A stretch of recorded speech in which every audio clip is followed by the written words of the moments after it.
Di sebuah tempat perbelanjaan, seorang pria muda bisa menghentikan waktu.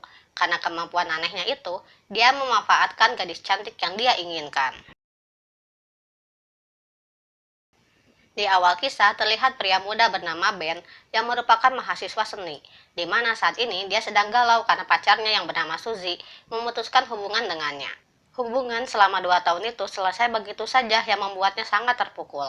Karena perpisahan itu, kuliahnya pun terganggu. Apalagi sekarang Suzy sudah mendapatkan pacar baru secepat itu.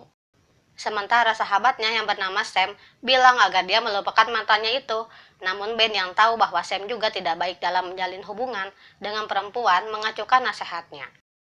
Di saat jam kuliah, dosennya marah karena menggambar objek lain yang tidak sesuai dengan pelajaran.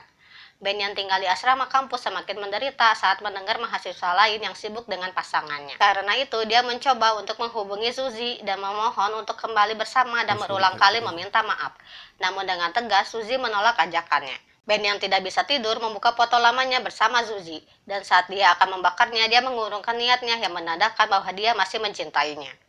Hari pun berlalu, Ben yang sering begadang membuat hidupnya menjadi tidak jelas arahnya. Sudah melakukan banyak kegiatan untuk melupakan masalahnya, dia belum bisa melupakan Suzy mantannya. Saat malam yang sedang berbelanja, dia melihat loker untuk shift malam dan dia pun melamar kerja di sana. Dan bos toko langsung menerimanya. Esoknya Ben mulai bekerja dan memanfaatkan insomnia-nya untuk menghasilkan uang.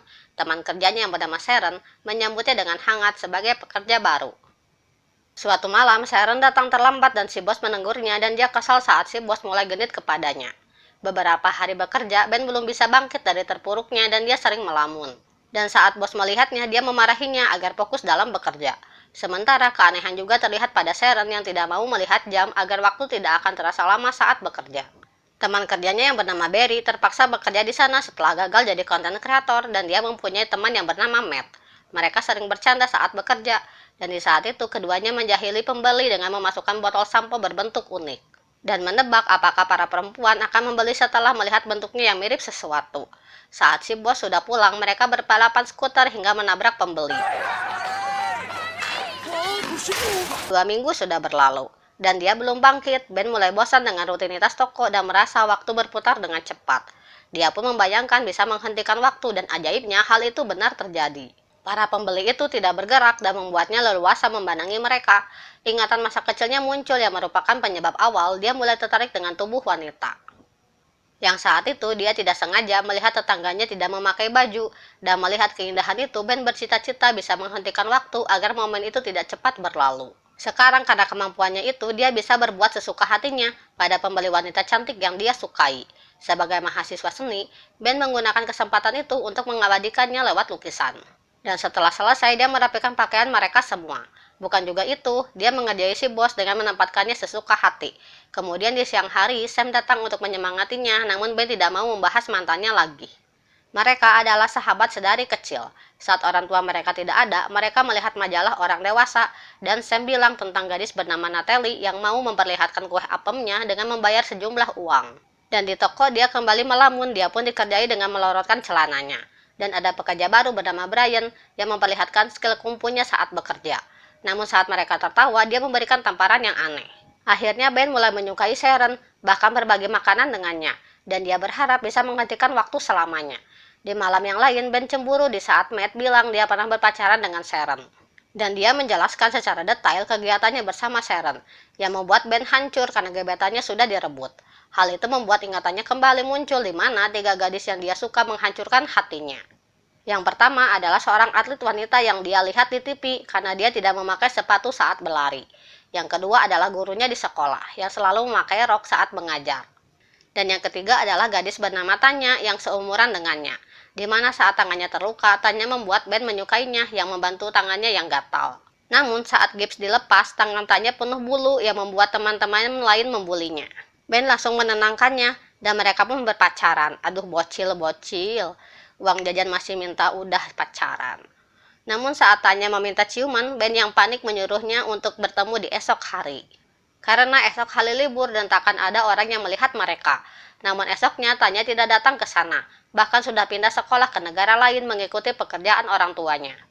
Kemudian di saat mereka bermain catur, Ben menceritakan tentang Sharon dan Sam bilang untuk berusaha mendapatkan gadis itu. Namun Sam yang selalu gagal dalam berhubungan, Ben pun kembali cuek dengan nasihatnya. Esok malamnya, Matt bilang tentang hubungannya dengan Sharon bahkan menggambarkan bentuk tubuhnya. Tak lama si bos datang dan mengajak mereka untuk melakukan pertandingan futsal dengan melawan tokoh cabang lain. Saat pertandingan, Ben cemburu melihat Sharon dan Matt mengobrol berdua, sementara tim lain terlihat lebih siap untuk bertanding. Walaupun timnya tidak memiliki harapan menang, mereka tetap berusaha sebaik mungkin, namun tim lawan dengan mudah mencetak gol. Tim yang buruk dan juga si bos yang sibuk teleponan dengan skor kalah telak, si bos meminta karyawannya untuk berusaha. Namun sayangnya mereka gagal mencetak gol, bahkan si bos menjadi korban. Ben yang memuak memutuskan menghentikan waktu dan memandangi Sharon, dan dia juga membeli minuman. Tanpa diduga ada suara orang lain di sekitarnya, dan orang misterius itu bergerak manakala Ben sedang menghentikan waktu. Setelah itu, mereka kembali bertanding. Si bos dibawa ke rumah sakit dan Matt meminta Ben untuk mengantar pulang Sharon. Mereka pun makan malam di kafe, dan Ben bertanya tentang hubungannya dengan Matt. Dan ternyata mereka tidak pacaran, dan bilang bahwa dia sudah putus dengan pacarnya beberapa tahun yang lalu.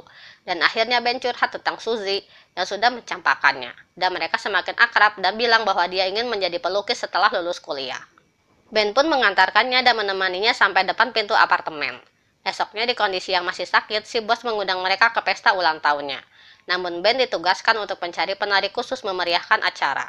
Sharon meminta Ben untuk pergi bersama-sama dan dia pun setuju. Sorenya dia bersama Sam pergi untuk mencari penari. Keduanya masuk ke sebuah bar. Saat Sam bernegosiasi dengan penari itu, Ben membayangkan jika penari itu adalah Sharon.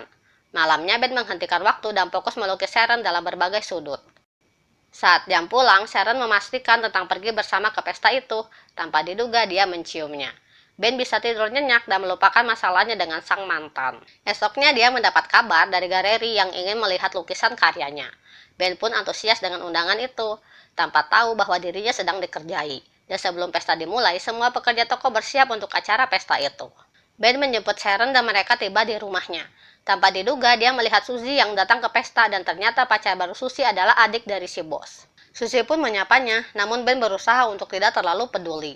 Saat pertunjukan penari, pengawal mencegah siapapun untuk menyentuh sang penari. Dan ternyata penari itu adalah Natalie yang merupakan tetangga kecilnya. Sementara itu si bos mencoba merayu Sharon untuk menemaninya ke dalam kamar. Sharon berusaha menolaknya dan si bos pun tersedak makanan. Saat Ben menuju toilet, dia berpapasan dengan Suzy dan meminta Ben kembali berhubungan. Namun saat Suzy menciumnya, Sharon melihatnya dan memutuskan untuk pulang. Dan di saat itu, Ben yang menolak merasa terpukul saat tahu bahwa Sharon menyaksikan hal itu. Walau waktu sudah dihentikan, dia sadar jika masalah ini bisa selesai jika waktu bisa dimundurkan. Setelah membiarkan Sharon pergi, Ben datang untuk menjelaskan kejadiannya. Namun Sharon menolaknya. Sharon yang kesal memaki Ben, dan hal itu hal yang sama seperti Suzy lakukan dahulu. Patah hati dengan percintaannya, Ben pulang dengan keadaan sangat terpukul. Malam selanjutnya Sharon tidak masuk kerja. Sepulangnya di rumah, insomnia Ben menyerang sehingga dia tidak bisa tidur. Esoknya sesuai undangan di telepon tempo hari, dia masuk ke sebuah galeri ternama dan menyadari bahwa dia sedang dikerjai.